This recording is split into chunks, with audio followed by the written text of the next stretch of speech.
नमस्कार दोस्तों, आप सभी का बहुत बहुत स्वागत है सक्सेस प्लस एकेडमी के प्लेटफॉर्म पे। मैं हूं सुमित चौधरी और आज हम चर्चा करेंगे न्यू एजुकेशन पॉलिसी 2020, जिसको एनईपी के नाम से भी आपने पढ़ा होगा कहीं पर कहीं। और ये राष्ट्रीय शिक्षा नीति 2020 जो कि तीसरी शिक्षा नीति है अभी तक आज़ाद भारत की। इसको हम डिटेल में चर्चा करेंगे, इसके ऊपर क्या क्या चीज़ें हुई हैं।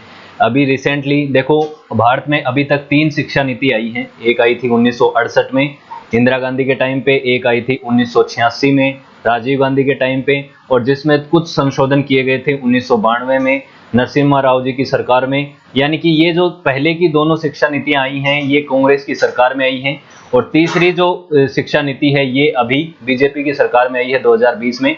तो इसमें क्या क्या कुछ मेजर परिवर्तन किए हैं, उसके अलावा कुछ छोटे छोटे चेंजेस भी किए हैं, क्या क्या चीजें हैं वो सारी हम इस वीडियो में देखेंगे। ठीक है, तो एक तो बात ये है, ये तो मैंने आपको बता दिया कि कौन कौन सी पॉलिसीज आई हैं, और ये 29 जुलाई 2020 को ये पॉलिसी आपकी लॉन्च हो चुकी है। तो ये नहीं है कि अभी ये जो पॉलिसी अभी आई है एनईपी के नाम से ही हम बोलेंगे आगे, तो एनईपी 2020 अभी से रेगुलेट नहीं हो जाएगी। इसके सारे जो चीजें हैं, जो सारी एस्पेक्ट्स हैं, उसको लागू होने में लगभग 2022 और 23 का जो सेशन आएगा आने वाला, उस 2 साल का पीरियड इसमें लगेगा। काफ़ी सारी चीज़ें हैं, आपके स्ट्रक्चरल चेंज करने पड़ेंगे पूरे सिस्टम में, तो वो चेंजेस करने की वजह से इसमें लगभग 2 साल का टाइम लगेगा। साथ ही साथ इसके जो एम रखे गए हैं, पर्पस रखे गए हैं, उनको अचीव करने में काफ़ी सारे जो टाइम लगेगा, इसमें लगभग 20 सालों का समय लगेगा। ऐसा माना गया है कि 2040 तक ये जो एजुकेशन पॉलिसी है, इसके जितने भी गोल हैं वो सारे फुलफिल कर लिए जाएंगे। ठीक है, तो कुछ टारगेट ऐसे हैं जो 2025 तक पूरे करने हैं, कुछ 2030 तक करने हैं, और कुछ 2040 तक को इनको कंप्लीट करना है। तो बात ये है कि जब हमारे पास एक एजुकेशन पॉलिसी थी तो हमें नई एजुकेशन पॉलिसी की ज़रूरत क्यों पड़ गई। देखो, पहली बात तो ये है, कोई कितनी भी आधुनिक पॉलिसी क्यों ना हो, एक टाइम आएगा उसको आपको परिवर्तन करना पड़ेगा समय की ज़रूरत के हिसाब से। और आपको पता है 21st सेंचुरी में आ चुके हैं हम, और इस समय आर्टिफिशियल इंटेलिजेंस और डिजिटल लर्निंग का समय आ गया है, और नए नए तरीके आ गए हैं सीखने के, चीज़ों को सीखने के। तो दुनिया भर की जो सरकारें हैं उन्होंने काफ़ी सारी चेंजेस कर ली हैं अपने एजुकेशन सिस्टम में। तो हमें अगर उनके बराबर आना है तो हमें भी बहुत सारी चीज़ों को चेंज करना पड़ेगा। और उन्हीं ज़रूरतों को समझते हुए सरकार ने काफ़ी सारे सुझावों के बाद, बहुत सारे सुझाव आए हैं, लगभग हर स्टेट से मिला के बोला है सरकार ने, बताया है कि 1.5 लाख के आसपास, 1,25,30 हज़ार के बीच में इन्होंने बताया है कि इतने वो आए हैं, सुझाव आए हैं, उनको इन्होंने कंक्लूड किया है इसी पॉलिसी में। बहुत सारे सुझावों को लिया है, उसके अलावा कमेटी भी बनाई गई थी। तो मई 2019 में एक तरीके से बन चुकी थी हमारी ये जो एजुकेशन पॉलिसी जो थी नई, और उसके बाद सुझाव आना शुरू हुए थे, और उसके बाद इनको लॉन्च करने में लगभग 1 साल लग गया। और काफ़ी कुछ चीज़ें जो हैं चेंज भी करी गई हैं मई 2019 से लेके जो 29 जुलाई 2020 तक। तो क्या क्या चीज़ें हैं इस पॉलिसी में, और उन सभी को हमें पढ़ना है। सबसे पहले तो आपको पता है कि जो हमारे शिक्षा मंत्रालय जो था वो कौन सी मिनिस्ट्री के अंडर आता था पहले, एचआरडी मिनिस्ट्री, यानी कि human resource and development ministry जो थी वो उसके अंडर आया करता था। लेकिन अब इस मिनिस्ट्री का नाम जो है वो चेंज करके कर दिया गया है एजुकेशन मिनिस्ट्री। ये जो डिमांड है काफ़ी सालों से चलती आ रही थी। कुछ जो हमारी जो आरएसएस का ग्रुप है और बीजेपी का ग्रुप है, इन्होंने काफ़ी पहले 1986 में भी इसका विरोध किया था कि एचआरडी मिनिस्ट्री इसका नाम नहीं रखा जाना चाहिए, क्योंकि इसमें आता है ह्यूमन रिसोर्स। ह्यूमन रिसोर्स का मतलब, देखो आपको पता है इकोनॉमी में 3 रिसोर्स होते हैं, ह्यूमन, उसके अलावा कैपिटल, और तीसरा नेचुरल रिसोर्स।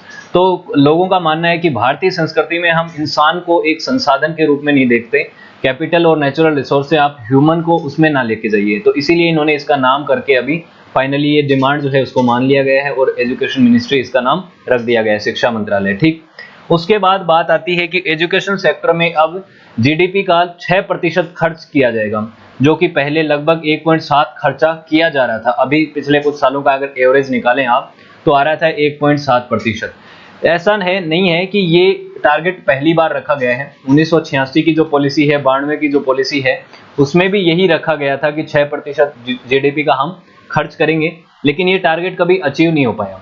कारण बहुत सारे हैं, कि ऐसा नहीं है कि गवर्नमेंट ने अलॉट नहीं किया पैसा, लेकिन यूनिवर्सिटीज़ को और इन सेक्टर्स को दिया जाता था और वो उसका यूज ढंग से करते ही नहीं थे। तो ये एक स्ट्रक्चरल प्रॉब्लम है। आई होप इसका आगे निपटारा हो सकेगा, तो देखते हैं क्या होता है। उसके बाद आती है बात कि new policy aim to universalise the education from pre school to secondary level with 100%। देखो अब बात ऐसी आती है कि ये जो नई पॉलिसी है इसमें जो एजुकेशन की एज है वो रखी गई है एज 3 ईयर टू 18 ईयर। 3 साल से 18 साल के जो बच्चे हैं उन सभी को स्कूली शिक्षा मिलनी चाहिए और इन्होंने टारगेट लिया है कि हमें पूरी तरीके से शिक्षित करना है भारतीय सोसाइटी को 2030 तक। ऐसा कोई भी बच्चा नहीं रह जाना चाहिए 3 से 18 साल का जो सेकेंडरी एजुकेशन तक शिक्षित ना हो जाए। ठीक है, प्री एजुकेशन तो ऑब्वियसली लेगा तभी वो सेकेंडरी एजुकेशन में जाएगा। अब आपको पता है इंडिया में अगर प्रेजेंटली हम बात करें तो जो सेकेंडरी एजुकेशन का आंकड़ा है लगभग 56% है, 56.5%। यानी कि अगर हम बात करें तो बच्चे शुरुआत में एडमिशन लेते हैं, मान लो शुरुआत में 80% बच्चों ने एडमिशन लिया, 3 साल के बच्चे 80% ने लिया, उसके बाद 8वीं 9वीं क्लास आते आते वो 60-70% बच जाते हैं और 12th क्लास आते आते वो सिर्फ 56% बच जाते हैं। तो इसका मतलब ये है कि सेकेंडरी एजुकेशन पे भी बहुत ज़्यादा बच्चे नहीं पहुंच पा रहे। तो सरकार ने एम रखा है कि 2030 तक हम अपनी सोसाइटी को इतना एजुकेट कर दें कि 12वीं तक तो हर कोई बच्चा पढ़ ही ले। उसके बाद इनका ये मकसद भी है कि 2035 आते आते हमें हायर एजुकेशन यानी कॉलेज या ग्रेजुएशन की जो डिग्री है वो कम से कम 50% लोगों के पास तो होनी चाहिए। 2035 का ये टारगेट है। तो अभी कितना है, अभी लगभग 23% है ये, कि सिर्फ 23% इंडियंस जो हैं वो ग्रेजुएशन करते हैं कंप्लीटली। तो ये बहुत कम है और इसको अगर 50% बनाना है तो हमें बहुत सारे इंफ्रास्ट्रक्चर की जरूरत है, बहुत सारी कॉलेजें बनाने की जरूरत है, बहुत सारी यूनिवर्सिटीज और सीट अगर करनी पड़ेंगी तो लगभग 3.5 करोड़ सीटों का नया निर्माण करना पड़ेगा आपको एक तरीके से। तो यहाँ पे बहुत सारी सीटें बनानी है, तो इसीलिए इनको 2035 तक का ये टारगेट इन्होंने रखा है। ठीक है, तो ये चीजें हैं, ये अचीव करनी है इनको। साथ ही साथ एक बड़ा चेंज जो किया है एजुकेशन सिस्टम में वो आप सभी ने सुना होगा और काफी चीजें इसमें हो चुकी हैं कि जो 10+2 का जो सिस्टम है उसको कर दिया है इन्होंने 5+3+3+4। ठीक है, तो 1986 में क्या होता था, 10वीं के बाद आपको सब्जेक्ट बदलना पड़ता था, आपकी मेन स्ट्रीम लेनी पड़ती थी कि अगर आप साइंस लेना चाहते हैं तो आपको पीसीएम या पीसीबी यानी बायो लेना है तो बायो आ जाएगा, और कॉमर्स लेना है, आर्ट्स लेना है, तो आपके सब्जेक्ट डिवाइड हो जाते थे। एक तरीके से हार्डकोर सेपरेशन हो जाता था। आपको अगर साइंस के साथ कॉमर्स पढ़नी है तो ये बहुत कम ऑप्शन आपको अवेलेबल होते थे, कुछ कुछ जगह हो जाते हैं लेकिन सब जगह नहीं होते। बड़ी जो यूनिवर्सिटीज़ हैं, जवाहरलाल नेहरू यूनिवर्सिटी वगैरह हैं, इनमें आगे चल के कॉलेज में पोस्ट ग्रेजुएशन में आप अपने सब्जेक्ट्स क्या कर सकते हैं, ले सकते हैं, लेकिन सब जगह ऐसे ऑप्शंस अवेलेबल नहीं थे। साथ ही साथ ये चीजें 1986 से तो ऐसा था, उससे पहले आपको पता होगा, आपके अगर पेरेंट्स ने से बात अगर हो तो 9th क्लास में उस समय सब्जेक्ट होता था 68 की पॉलिसी में। लेकिन अब इसको 2 भागों में ना बांट के 4 भागों में बांट दिया है, और ये 4 भाग कौन कौन से हैं, 5+3+4+3। ये अगर हम टोटल जोड़ेंगे तो यहाँ पे 15 साल हो जाती है, स्कूली शिक्षा की 15 साल होती हैं, और पहले आप देख रहे हैं तो 12 साल ही थे।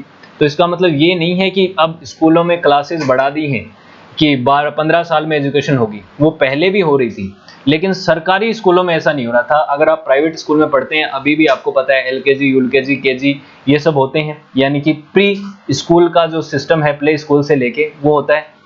अब ये चीजें सरकारी स्कूलों में भी अप्लाइड की जाएंगी, और इसको बोलेंगे जो 5 साल का पहला पीरियड है इसको बोलेंगे फाउंडेशन स्टेज। फाउंडेशन स्टेज में क्या रहेगा, प्री स्कूल में पहले 3 साल में बच्चों को जो आंगनबाड़ी हैं या बाल वाटिका हैं यहाँ पे भेज के उनको उनका ग्रोथ की जाएगी। उनमें जैसे अक्षर ज्ञान करवाना है, उनमें चीज़ों की समझ है, छोटी छोटी उनको बैठना उठना सिखाना, एक बेसिक एथिक्स के बारे में उनको समझाना, ये चीज़ रहेगी। ठीक है, इसका एक क्रिटिसिज्म भी है, देखो मैं कुछ चीज़ें बताता जाऊंगा आपको कि लोगों का कुछ मानना ऐसे है कि देखो आंगनबाड़ी के जो कार्यकर्ता हैं वो उतने पढ़े लिखे नहीं होते बहुत ज़्यादा, कि उनको जैसे उनके पास कोई बीटेक की या बीएड की डिग्री तो है नहीं। ठीक है, तो इसकी वजह से क्या है कि उनके ऊपर ये सवाल उठ रहा है कि उनकी एलिजिबिलिटी क्या है इस चीज़ के लिए। तो सरकार ने इसके लिए भी एक समाधान निकाला है कि वो उनको ट्रेनिंग पीरियड प्रोवाइड करेंगे। जो 12वीं तक पढ़ा हुआ आंगनबाड़ी का कार्यकर्ता है उसको 6 महीने का डिप्लोमा मिलेगा, और उससे कम पढ़ा लिखा है तो उसको 1 साल का डिप्लोमा प्रोवाइड किया जाएगा। तो इस चीज़ का सॉल्यूशन भी किया जाएगा। उसके बाद आपको पता है फर्स्ट क्लास से तो जो पहले का स्ट्रक्चर था वैसे शुरू हो जाएगा, और पहली 2 क्लास तक ये चलेगा फाउंडेशन स्टेज। फिर उसके बाद प्रीपरेटरी स्टेज जो होती है, प्रीपरेटरी स्टेज में जैसे पहले होता था 3 to 5 क्लास में जो बेसिक सब्जेक्ट्स हैं वो शुरुआत हो जाते हैं, इंटरेक्शन शुरू हो जाता है, प्ले, डिस्कवरी, जो एक्टिविटी बेस्ड जो इंटरेक्शन है क्लासरूम लर्निंग का, वो शुरू हो जाता है। ठीक, उसके बाद आती है आपकी मिडिल स्कूल या मिडिल स्टेज, जिसको माध्यमिक शिक्षा बोर्ड भी बोलते हैं, आपको पता है। ये माध्यमिक शिक्षा बोर्ड में आपको पता है क्या क्या चीजें शुरू हो जाती हैं। आपके सोशल साइंस है, मैथमेटिक्स है, आर्ट्स है, ये चीजें तो सब चलेंगी पहले की तरह। लेकिन अब वोकेशनल एजुकेशन जो है वो आगे, मैं आपको ये पॉइंट नोट डाउन कर लीजिए, आगे मैं बताऊंगा, वोकेशनल एजुकेशन भी इसके अंदर इंक्लूड की जाएगी। ठीक है, अब यहां तक तो ठीक है, लेकिन पहले क्या होता था, जैसे 11th-12th में आपको सब्जेक्ट चूज करना था, अब क्या है 9th क्लास में आके आपको डिसाइड करना है कि आपको कौन कौन से सब्जेक्ट पढ़ने हैं। लेकिन वो आपके पास हार्डकोर सेपरेशन नहीं रहेगा, जैसे पहले तो क्या था कि साइंस का स्टूडेंट्स आर्ट्स के सब्जेक्ट साथ में नहीं पढ़ पाता था। लेकिन अब ये फ्लेक्सिबिलिटी आपको मिलेगी कि अगर आप फिजिक्स पढ़ना चाहते हैं, मैथ पढ़ना चाहते हैं, केमिस्ट्री आपको नहीं पढ़नी, आपको इकोनॉमिक्स पढ़नी है, तो आप इन सब्जेक्ट्स को साथ में पढ़ सकते हैं। ठीक है, तो ये 9th से ही शुरू हो जाएगा और 9th से 12th तक आप अपने जो मनपसंद सब्जेक्ट्स हैं उनको चूज कर पाओगे। यहाँ पे आपको किसी तरह की कोई रोक टोक नहीं है, आप अपना सार्वजनिक विकास एक तरीके से कर सकते हैं। ये वाली बात इन्होंने ऐड कर दी है। ठीक है, तो ये चार एक तरीके से स्ट्रक्चर बना दिया, 4 भागों में ये बांट दिया गया है। ठीक, उसके बाद हम चलते हैं कि एनसीईआरटी का क्या काम दिया है इसी स्ट्रक्चर में। आपको पता है एनसीईआरटी का कोर्स भी अब चेंज होगा काफी। ठीक है, तो 2022 तक लगभग एनसीईआरटी का नया कोर्स आ जाएगा, आपको देखने को मिल जाएगा। साथ ही साथ एक चीज जो थी एनसीईआरटी के लिए, पहले ये जो फाउंडेशन स्टेज जो थी, इसमें ये पहले 3 साल तो थे नहीं, सिर्फ पहली से लेके 12वीं तक थी। तो अब इन 3 सालों के लिए भी तो एक वो कैरिकुलम सेट करना पड़ेगा। तो इसी कैरिकुलम सेट करने के लिए एक प्रोग्राम डेवलप किया जाएगा, वो है national curriculum and pedagogical framework for early childhood care and education. अब early childhood care and education जो है, यही है वो प्री स्कूल 3 सालों का जो कोर्स है, जो बच्चे हैं उनके लिए है ये। तो अर्ली एजुकेशन के लिए क्या क्या किया जाएगा, एक तो मैंने क्या कहा, आंगनबाड़ी के जो कार्यकर्ता हैं, जो लोग हैं, उनके लिए एक माहौल बनाया जाएगा कि किस तरीके से इन बच्चों से इंटरेक्ट करें, किस तरीके से इनको प्ले स्कूल के अंदर उनको ट्रेनिंग दी जाए, किस तरीके से इनको वो किया जाए कि इनका डेवलपमेंट हो सके आगे चल के। तो इनके लिए सेट करना ये एनसीईआरटी का काम है, एनसीपीएफ के थ्रू ईसीसीसी को डेवलप करना है। ठीक है, एज 8 तक के लिए बच्चों का कैरिकुलम सेट करना है। ठीक, इनकी ये जिम्मेदारी है। उसके बाद ये है कि वोकेशनल स्टडी की मैंने बात की अभी थोड़ी देर पहले, कि वोकेशनल स्टडी क्या है। अब क्या है कि जो वो पीरियड आता है आपका, माध्यमिक बोर्ड आता है, मिडिल स्टेज की बात जब कर रहे हैं, उस समय आते आते बच्चों पे एक वर्कलोड पड़ जाता है स्कूल का। ठीक, और उनकी खेल कूद वगैरह, क्राफ्टमैनशिप जो वाला है, उनकी आर्टिस्ट जो फॉर्म है, उस पर ध्यान नहीं दिया जाता, स्पेशली अगर हम बात करें नॉर्मल प्राइवेट स्कूलों और सरकारी स्कूलों की तो। ठीक है, तो इसीलिए इन्होंने एक प्रोग्राम लॉन्च किया है वोकेशनल एजुकेशन का, जिसमें क्या है कि आपको बच्चों के लिए एक जहाँ पे बहुत सारे आर्टिस्ट आएंगे, जैसे क्राफ्टमैन है, कारपेंटर्स हैं, इलेक्ट्रीशियंस हैं, ये काम सिखाएंगे, मेटल वर्कर्स हैं, गार्डनिंग है, पोर्टर्स हैं जो पोट्री वगैरह बनाते हैं। ये सब लोग क्या करेंगे, बच्चों को प्रैक्टिकल वर्क सिखाएंगे कि किस तरीके से जीवन यापन में आने वाले समय में उनको इन चीज़ों से उनके जीवन में मदद मिल सकती है।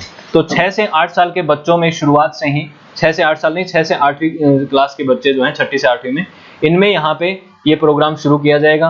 और इस प्रोग्राम को इस तरीके से लॉन्च किया जाएगा कि ऐसा ना लगे कि ये टाइम वेस्ट हो रहा है बच्चों का, इनके मार्क्स भी दिए जाएंगे, इनकी ग्रेड्स भी दी जाएंगी। ठीक, ये चीजें रहेंगी। साथ ही साथ ये है कि 10 दिन नो बैग डे आएंगे, 10 डेज नो बैग। इसका मतलब क्या है कि 10 दिन तो बच्चों को बैग लेके भी नहीं जाना, उनको आर्टिस्टिक वर्क सीखना है। ऐसा नहीं है कि जैसे कुछ पेरेंट्स क्या करते हैं, बच्चों को उनके स्पोर्ट्स वगैरह से दूर कर देते हैं, स्कूल के समय पे प्रेशर बन जाता है। तो इस चीज को बचाने के लिए, प्रेशर भी ना बने और उनका क्रिएटिविटी में भी ध्यान जाए, इस चीज के लिए ये नया प्रोग्राम शुरू किया है।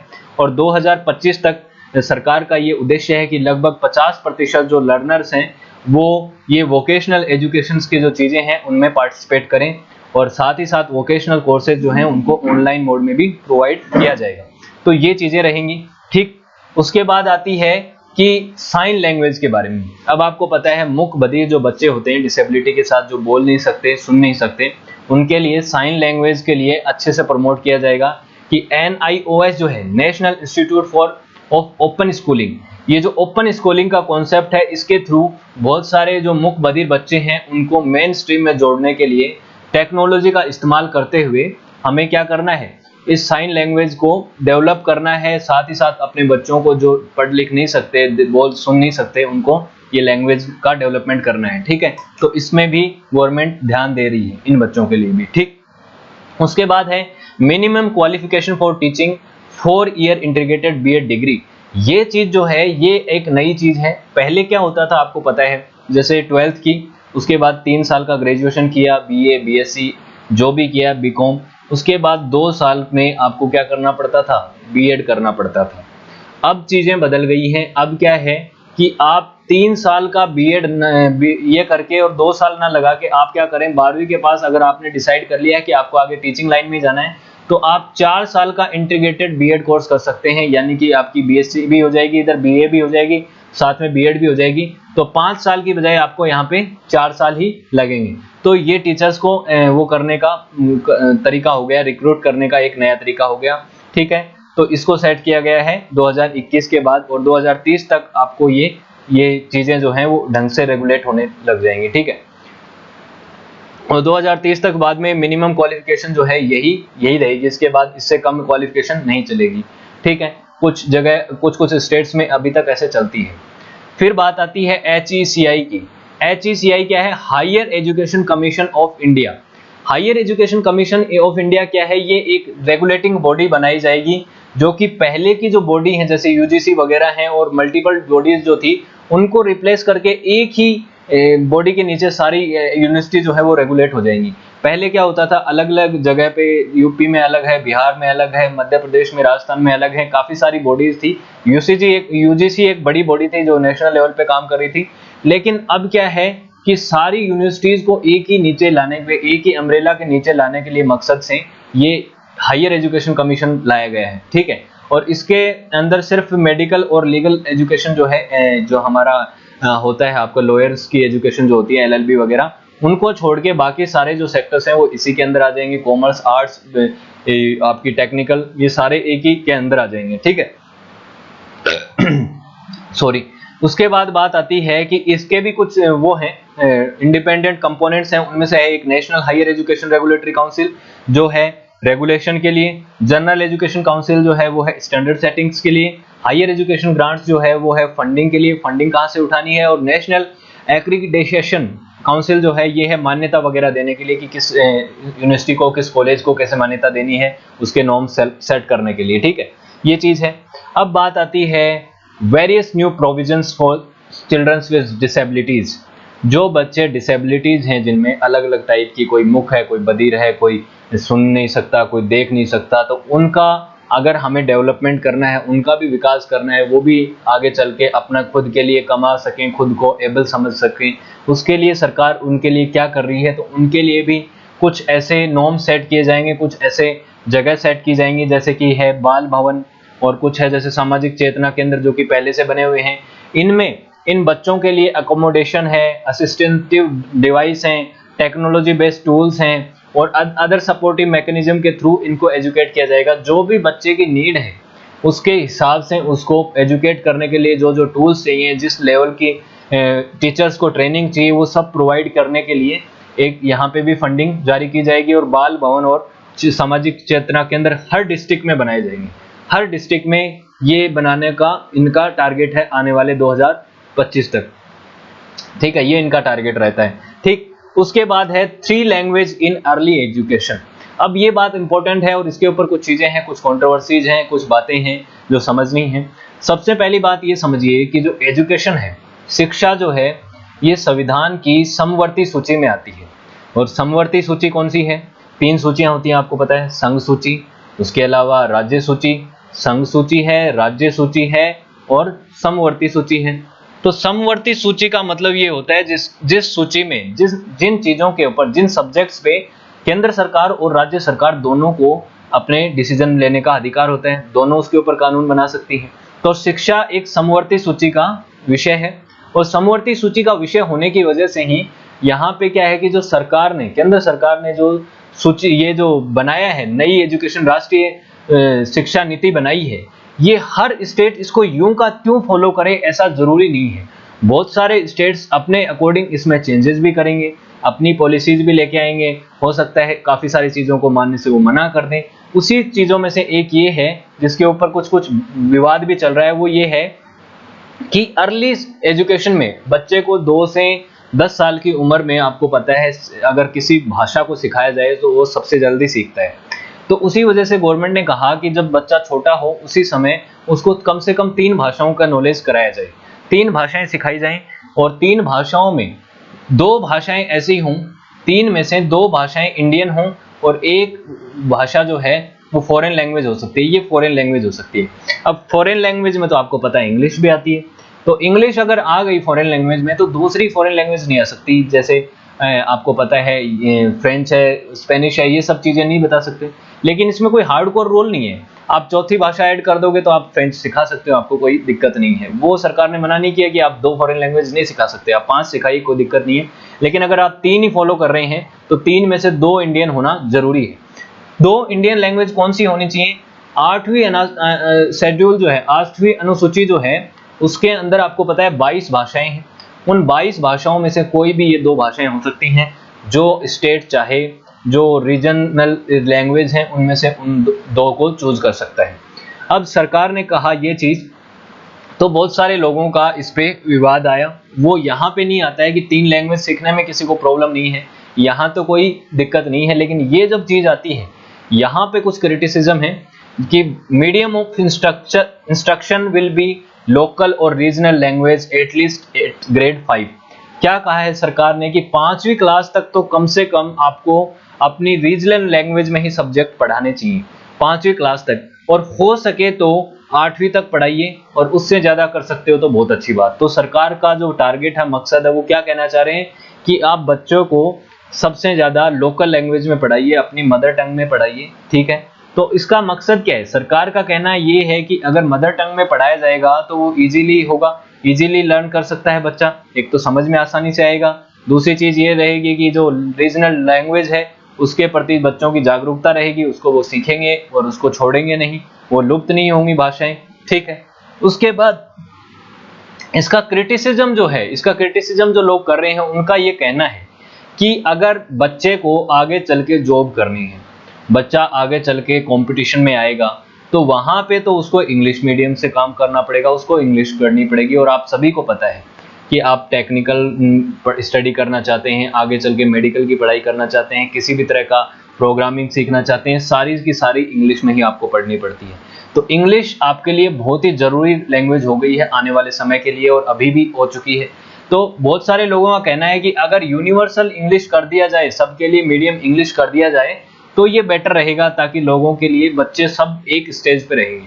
क्योंकि अगर कोई बच्चा, आज मान लो आंध्र प्रदेश में इंग्लिश मीडियम अपना लिया गया है, आंध्रा में इंग्लिश मीडियम है, और तमिलनाडु में मान लो तमिल मीडियम आ जाए 8वीं तक, है ना, तमिलनाडु में, केरला में मलयालम आ जाए मान लो, तो ये मलयालम वाले बच्चे इंग्लिश मीडियम के साथ आगे चल के कम्पीट नहीं कर पाएंगे। ये सत्य है, ये सच्चाई है, भाषा की ये सच्चाई है, क्योंकि प्रोग्रामिंग सीखने के लिए आपको तमिल नहीं इंग्लिश आनी चाहिए, ये बात है। साथ ही साथ एक दूसरा ये है क्रिटिसिज्म कि जिन बच्चों के माँ बाप, जिनकी जॉब ऐसी है कि जिनको एक जगह से दूसरी जगह ट्रांसफर करना पड़ता है, जैसे मान लो एक बच्चा है, उसके पापा गुजरात में है, उनकी पोस्टिंग है, 4th क्लास में है बच्चा, और 4th क्लास तक उसने गुजराती मीडियम से सीख लिया, उसके बाद उसका ट्रांसफर सीधा हो गया तमिल में, तमिलनाडु में हो गया, और उसको अचानक से तमिल सीखनी पड़ गई। तो तमिल और ये गुजराती, क्या वो बच्चा कैचअप कर पाएगा? अगर यहाँ भी उसने इंग्लिश सीखी होती, यहाँ भी उसने इंग्लिश सीखी होती, तो वो यहाँ से यहाँ पे इजीली सीख सकता था। तो ऐसे बच्चों के लिए भी दिक्कत आ जाएगी। तो दोनों ही हैं, प्लस पॉजिटिव और नेगेटिव दोनों ही हैं, प्रो एंड कॉन्स दोनों हैं इन चीज़ों के। तो आगे आपके हिसाब से आप देखिए आपको कौन सा वो पकड़ना है, क्योंकि बहुत सारे इंस्टीट्यूट ऐसे रहने वाले हैं जो इंग्लिश मीडियम में ही रहेंगे, इन हार्डकोर पॉलिसीज को वो फॉलो नहीं करेंगे। इस पर्टिकुलर बात में मैं जरूर कह रहा हूँ कि ये चीज़ फॉलो नहीं करेंगे बहुत सारे इंस्टीट्यूट, क्योंकि उनकी फ्रेंचाइजी सिर्फ इंग्लिश मीडियम पर उन पर डिपेंडेंट करती है, स्पेशली प्राइवेट स्कूलों की बात कर रहा हूँ मैं। ठीक, उसके बाद एक बहुत ही अच्छा निर्णय आया, वो ये है कि no hard separation of stream for students. अब पहले मैंने क्या कहा, 11वीं में आपको सब्जेक्ट लेना पड़ता था, आपने ले लिया है पीसीबी, पीसीएम, तो आप नहीं ले सकते थे इसके साथ इकोनॉमिक्स, नहीं ले सकते थे आप यहाँ के साथ पॉलिटिकल साइंस, नहीं ले सकते थे हिस्ट्री, लेकिन अब आप ले सकते हैं इनके साथ history, polity, geography, physics, chemistry, ये साथ में आपके रह सकते हैं। इनके लिए कोई आपका सेपरेशन नहीं है। करिकुलर और एक्स्ट्रा करिकुलर एक्टिविटीज जो थी पहले अलग अलग हुआ करती थी बहुत जगह, वो सेपरेट नहीं है। आप स्पोर्ट्स भी खेल सकते हैं साथ में, आप में ये पढ़ते तो हैं पीसीएम, पहले भी बहुत जगह होता था, ये इतना नहीं है, लेकिन बहुत जगह ऐसा था कि इनके कोई एक्स्ट्रा करिकुलर एक्टिविटी के कुछ आपको वहाँ पे ग्रेड्स नहीं मिलती थी, उनका कुछ वो नहीं था। ये सिर्फ ऐसा हुआ करता था फिजिकल एजुकेशन वगैरह कि बच्चे इनको सिर्फ देखते थे, इनके को ना तो मार्क्स ऐड होते थे मेन एग्जाम में, बस इनके ले लिया जाता था पेपर। लेकिन अब नहीं है, अब इनको माना जाएगा, इनकी वैल्यू होगी, इनको वैल्यू किया जाएगा। वोकेशनल स्किल जो हैं, जो मैंने अभी पहले बताया था आपको, उन सभी की वैल्यू होगी, सबको ग्रेड्स में कैलकुलेट किया जाएगा, ठीक है। तो ये सब आपके स्किल्स हैं। अब आपके लिए ये नॉर्मल चीजें नहीं है कि खेल कूद में तो टाइम वेस्ट है, ये नहीं है, ये सब चीजें आपके लिए इंपॉर्टेंट हो गई हैं आपके सब्जेक्ट के हिसाब से भी देख रहे हैं तो, ठीक है। वैसे तो इंपॉर्टेंट है ही, साथ ही साथ आपके मतलब इस पॉलिसी के तहत भी आपको इसका फायदा होगा, ठीक। उसके बाद है कि बोर्ड एग्जाम्स का जो लोड है बच्चों के ऊपर, उसको कम करने के लिए काफी कुछ चीजें की गई हैं। ऐसा किया गया है कि पहली बात तो बोर्ड के जो एग्जाम्स हैं वो नॉलेज बेस होने चाहिए, ना कि ऐसा हो कि उनमें सिर्फ बच्चों ने बुक्स पढ़ ली हैं, बुकिश लैंग्वेज है, किताबी कीड़ा नहीं बनना है, बात ये है। और अगर इसको पढ़ा है तो नॉलेज बेस होना चाहिए, और इनके जो मार्क्स हैं वो इतने ज़्यादा मैटर नहीं करने चाहिए आगे आने वाली हायर एजुकेशन में। जैसे आपको पता है 12th के मार्क्स जो हैं, बहुत सारी यूनिवर्सिटीज़ में एडमिशन लेने के लिए आपको 12th के मार्क्स अच्छे होने चाहिए, तब आपका अच्छे कॉलेज में दाखिला होता है। लेकिन इस चीज़ को भी सरकार चाहती है कि इसको कम किया जाए, इसका जो इफेक्ट है उसको कम किया जाए, ठीक है। साथ ही साथ बच्चों को सेमेस्टर वाइज एग्जाम दिए जाएं, जैसे बोर्ड एग्जाम्स भी साल में 2 बार हो जाएं, अच्छा है। 10वीं और 12वीं के बोर्ड जो हैं वो ऐसे कैसे रहेंगे, पहले भी होते थे अभी भी होंगे, लेकिन साल में 2 बार हो जाएं, तो जो जिस बार अच्छा परफॉर्म किया तब उसका मान लिया जाए कि ये एग्जाम रिजल्ट रहेगा। साथ ही साथ ये रहेगा कि सब्जेक्ट जो हैं उनके 2 लेवल रहेंगे। जैसे मैथमेटिक्स की बात करूं मैं, 2 लेवल रहेंगे। 2 लेवल कैसे, एक तो एडवांस लेवल हो गया, एक नॉर्मल लेवल हो गया, ठीक है, मीडियम लेवल, नॉर्मल लेवल हो गया। तो इसमें क्या है, बच्चे की चॉइस है कि उसको मैथमेटिक्स में कितना इंटरेस्ट है, वो मैथमेटिक्स आगे जाके उसके जीवन में कुछ यूजफुल रहेगी, वो पढ़ना चाहता है कि नहीं पढ़ना चाहता। अगर उसको लग रहा है कि मेरे को मैथमेटिक्स नॉर्मल सीखनी है, ज़्यादा मेरे को उसमें यूजफुल नहीं है, तो वो नॉर्मल मीडियम एग्जाम दे सकता है 1 लेवल का, और उसको मीडियम के हिसाब से ट्रीट किया जाएगा, उसका एग्जाम वैसा लिया जाएगा। और अगर एडवांस लेवल की मैथ का एग्जाम देना है तो वो भी दे सकता है, दोनों ऑप्शन रहेंगे, ठीक। उसके अलावा एग्जाम का फॉर्म जो है वो ऑब्जेक्टिव और सब्जेक्टिव दोनों रहेगा, और दोनों ही तरीके से एग्जाम कराया जा सकता है, ठीक है। ये चीज है वर्कलोड को कम करने के लिए।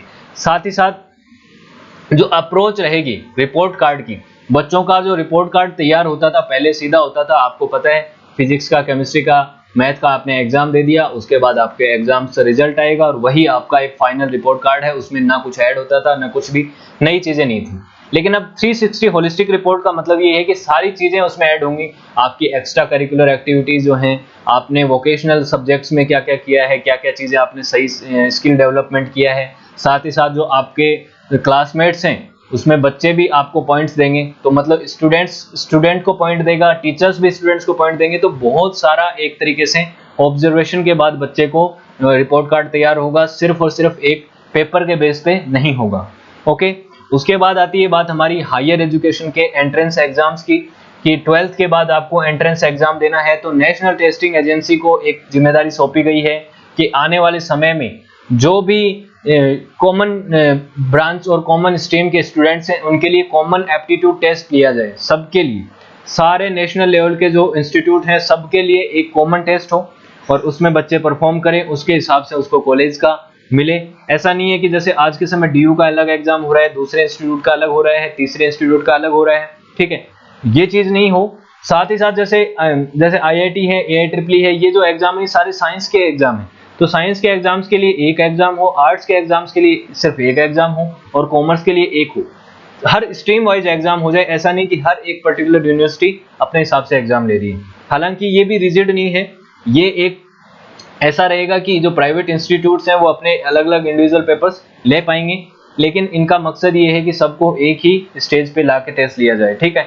और इसमें क्या है, वोकेशनल सब्जेक्ट्स भी हैं, उनको भी ऐड किया जाए, ठीक है। और ये जो एंट्रेंस एग्जाम है ये साल में 2 बार तो कराए जाएं। तो ये सारे एंट्रेंस एग्जाम के लिए प्रावधान रखे गए हैं। ओके, उसके बाद है एक और बड़ा इंपॉर्टेंट और अच्छा पॉइंट है, ये है multi entry and multi exit point with appropriate certification. ठीक है, इसमें दो चीजें हैं आपको। फॉर एग्जाम्पल आप मानिए कि आपने ग्रेजुएशन के लिए आपने बीटेक का चूज किया, बीटेक आपने चूज की और या फिर बीएससी आपने चूज की, आपकी मर्जी। अब क्या होता है आपको पता है, बीएससी 3 साल में हो जाती है, 3 साल में होती है। अगर आपको 3 साल ना करके मान लो 1 साल बाद आपका इंटरेस्ट चला गया कि मेरे को बीएससी नहीं करनी है, मुझे दूसरी स्ट्रीम में जाना है, मुझे बीए करना है या बीटेक करना है, ठीक है, तो ऐसा नहीं है कि ये 1 साल जो आपने पढ़ाई की है ये आपकी पूरी वेस्ट हो जाएगी और आपको आगे चल के शुरुआत करनी है नई और ये 1 साल आपका गया। पहले ऐसा होता था लेकिन अब ऐसा नहीं होगा। अब क्या है कि ये 1 साल जो है इसका आपको क्रेडिट मिलेगा, इसका आपको सर्टिफिकेट मिलेगा।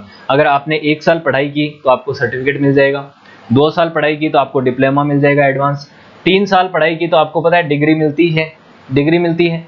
चौथी बात ये है कि अगर आपने 4 साल की पढ़ाई की है तो 4 साल का वैसे बीएससी नहीं होता है लेकिन अब होगा, 3 साल का प्रोग्राम अलग होगा, 4 साल का अलग होगा।